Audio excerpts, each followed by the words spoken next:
I'm a storyteller, and I would like to tell you a few personal stories about what I like to call the danger of the single story. I grew up on a university campus in eastern Nigeria. My mother says that I started reading at the age of 2, although I think 4 is probably close to the truth. So I was an early reader, and what I read were British and American children's books. I was also an early writer. And when I began to write at about the age of 7, stories in pencil with crayon illustrations that my poor mother was obligated to read, I wrote exactly the kinds of stories I was reading. All my characters were white and blue-eyed. They played in the snow. They ate apples. And they talked a lot about the weather, how lovely it was that the sun had come out. Now, this despite the fact that I lived in Nigeria. I had never been outside Nigeria. We didn't have snow. We ate mangoes. And we never talked about the weather because there was no need to. My characters also drank a lot of ginger beer because the characters in the British books I read drank ginger beer. Never mind that I had no idea what ginger beer was. And for many years afterwards, I would have a desperate desire to taste ginger beer. But that is another story. What this demonstrates, I think, is how impressionable and vulnerable we are in the face of a story, particularly as children. Because all I had read were books in which characters were foreign, I had become convinced that books, by their very nature, had to have foreigners in them and had to be about things with which I could not personally identify. Now, things changed when I discovered African books. There weren't many of them available, and they weren't quite as easy to find as the foreign books, but because of writers like Chinua Achebe and Kamara Laye, I went through a mental shift in my perception of literature. I realized that people like me, girls with skin the color of chocolate, whose kinky hair could not form ponytails, could also exist in literature. I started to write about things I recognized. Now, I loved those American and British books I read. They stirred my imagination. They opened up new worlds for me. But the unintended consequence was that I did not know that people like me could exist in literature. So what the discovery of African writers did for me was this. It saved me from having a single story of what books are. I come from a conventional middle-class Nigerian family. My father was a professor. My mother was an administrator. And so we had, as was the norm, live-in domestic help who would often come from nearby rural villages. So the year I turned 8, we got a new houseboy. His name was Fide. The only thing my mother told us about him was that his family was very poor. My mother sent yams and rice and our old clothes to his family. And when I didn't finish my dinner, my mother would say, "Finish your food. Don't you know people like Fide's family have nothing?" So I felt enormous pity for Fide's family. Then one Saturday, we went to his village to visit. And his mother showed us a beautifully patterned basket made of dyed raffia that his brother had made. I was startled. It had not occurred to me that anybody in his family could actually make something. All I had heard about them was how poor they were, so that it had become impossible for me to see them as anything else but poor. Their poverty was my single story of them. Years later, I thought about this when I left Nigeria to go to university in the United States. I was 19. My American roommate was shocked by me. She asked where I had learned to speak English so well and was confused when I said that Nigeria happened to have English as its official language. She asked if she could listen to what she called my tribal music, and was consequently very disappointed when I produced my tape of Mariah Carey. She assumed that I did not know how to use a stove. What struck me was this. She had felt sorry for me even before she saw me. Her default position toward me, as an African, was a kind of patronizing, well-meaning pity. My roommate had a single story of Africa, a single story of catastrophe. In this single story, there was no possibility of Africans being similar to her in any way, no possibility of feelings more complex than pity, no possibility of a connection as human equals. I must say that before I went to the US, I didn't consciously identify as African. But in the US, whenever Africa came up, people turned to me, never mind that I knew nothing about places like Namibia. But I did come to embrace this new identity, and in many ways, I think of myself now as African, although I still get quite irritable when Africa is referred to as a country, the most recent example being my otherwise wonderful flight from Lagos 2 days ago, in which there was an announcement on the Virgin flight about their charity walk in India, Africa, and other countries. So after I had spent some years in the US as an African, I began to understand my roommate's response to me. If I had not grown up in Nigeria, and if all I knew about Africa were from popular images, I too would think that Africa was a place of beautiful landscapes, beautiful animals, and incomprehensible people fighting senseless wars, dying of poverty and AIDS, unable to speak for themselves, and waiting to be saved by a kind white foreigner. I would see Africans in the same way that I, as a child, had seen Fide's family. This single story of Africa ultimately comes, I think, from Western literature.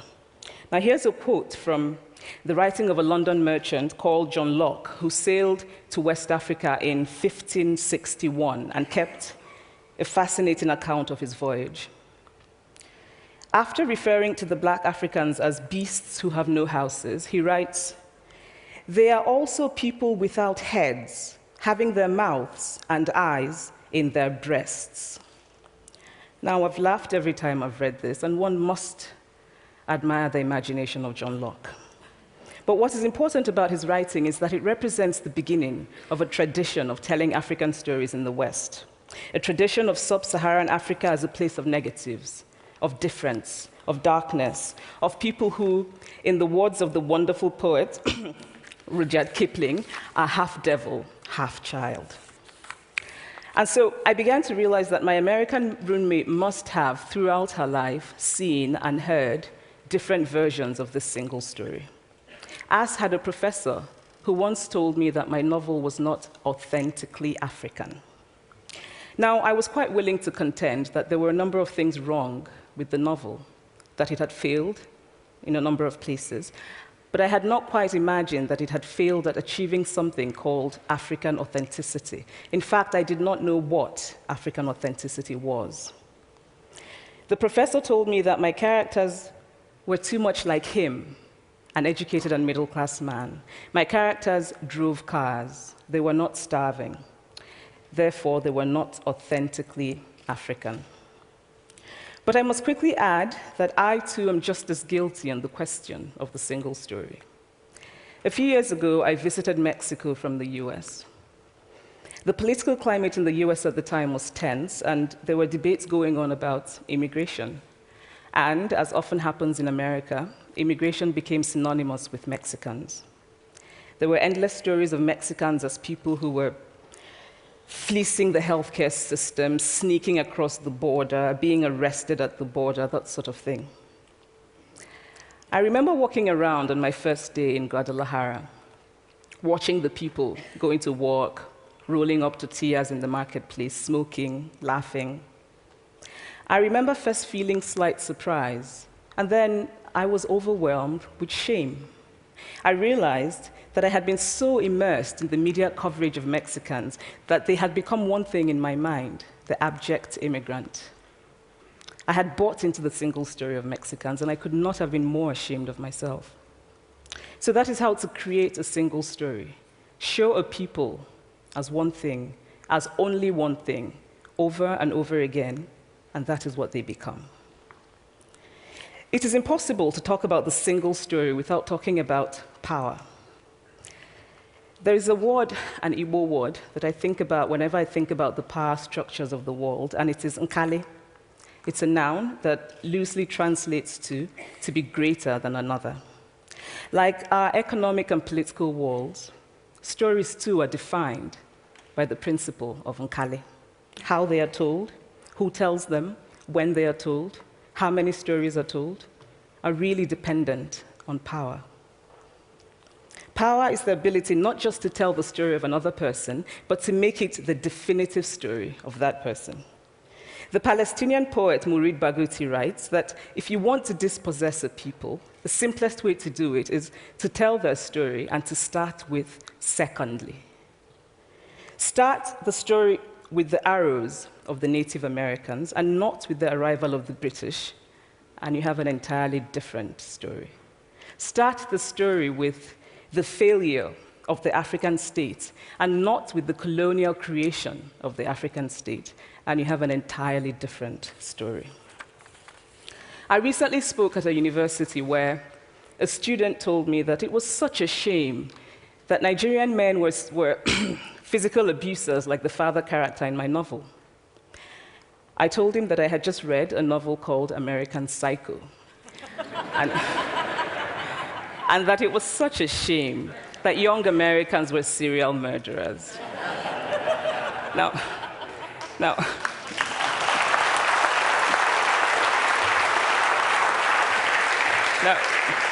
obviously, I said this in a fit of mild irritation, but it would never have occurred to me to think that just because I had read a novel in which a character was a serial killer, that he was somehow representative of all Americans. And now, this is not because I'm a better person than that student, but because of America's cultural and economic power, I had many stories of America. I had read Tylan, Updike, and Steinbeck, and Gateskill. I did not have a single story of America. When I learned some years ago that writers were expected to have had really unhappy childhoods to be successful, I began to think about how I could invent horrible things my parents had done to me. But the truth is that I had a very happy childhood, full of laughter and love, in a very close-knit family. But I also had grandfathers who died in refugee camps. My cousin, Polly, died because he could not get adequate health care. One of my closest friends, Ukuloma, died in a plane crash because our fire trucks did not have water. I grew up under repressive military governments that devalued education so that sometimes my parents were not paid their salaries. And so as a child, I saw jam disappear from the breakfast table. Then margarine disappeared. Then bread became too expensive. Then milk became rationed. And most of all, a kind of normalized political fear invaded our lives. All of these stories make me who I am. But to insist on only these negative stories is to flatten my experience and to overlook the many other stories that formed me. The single story creates stereotypes, and the problem with stereotypes is not that they are untrue, but that they are incomplete. They make one story become the only story. Of course, Africa is a continent full of catastrophes, the immense ones, such as the horrific rapes in Congo, and depressing ones, such as the fact that 5,000 people apply for one job vacancy in Nigeria. But there are other stories that are not about catastrophe, and it is very important, it is just as important to talk about them. I've always felt that it is impossible to engage properly with a place or a person without engaging with all of the stories of that place and that person. The consequence of the single story is this: it robs people of dignity. It makes our recognition of our equal humanity difficult. It emphasizes how we are different rather than how we are similar. So what if before my Mexican trip, I had followed the immigration debate from both sides, the US and the Mexican? What if my mother had told us that Fide's family was poor and hardworking? What if we had an African television network that broadcast diverse African stories all over the world, what the Nigerian writer Chinua Achebe calls a balance of stories? What if my roommate knew about my Nigerian publisher, Mukhtar Bakare, a remarkable man who left his job in a bank to follow his dream and start a publishing house? Now, the conventional wisdom was that Nigerians don't read literature. He disagreed. He felt that people who could read would read if you made literature affordable and available to them. Shortly after he published my first novel, I went to a TV station in Lagos to do an interview. And a woman who worked there as a messenger came up to me and said, "I really liked your novel. I didn't like the ending. Now you must write a sequel, and this is what will happen." And she went on to tell me what to write in the sequel. Now, I was not only charmed, I was very moved. Here was a woman, part of the ordinary masses of Nigerians who were not supposed to be readers. She had not only read the book, but she had taken ownership of it and felt justified in telling me what to write in the sequel. Now, what if my roommate knew about my friend, Fumi Yonda, a fearless woman who hosts a TV show in Lagos and is determined to tell the stories that we prefer to forget? What if my roommate knew about the heart procedure that was performed in a Lagos hospital last week?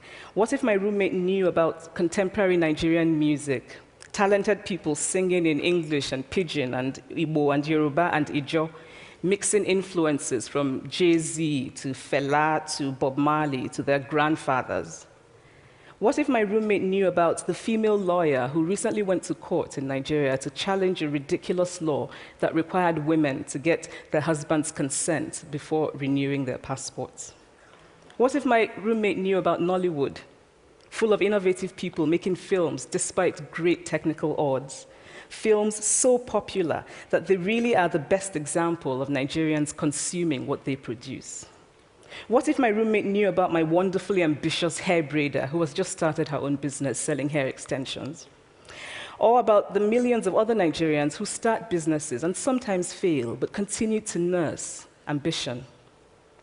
Every time I am home, I am confronted with the usual sources of irritation for most Nigerians: our failed infrastructure, our failed government, but also by the incredible resilience of people who thrive despite the government rather than because of it. I teach writing workshops in Lagos every summer, and it is amazing to me how many people apply, how many people are eager to write, to tell stories.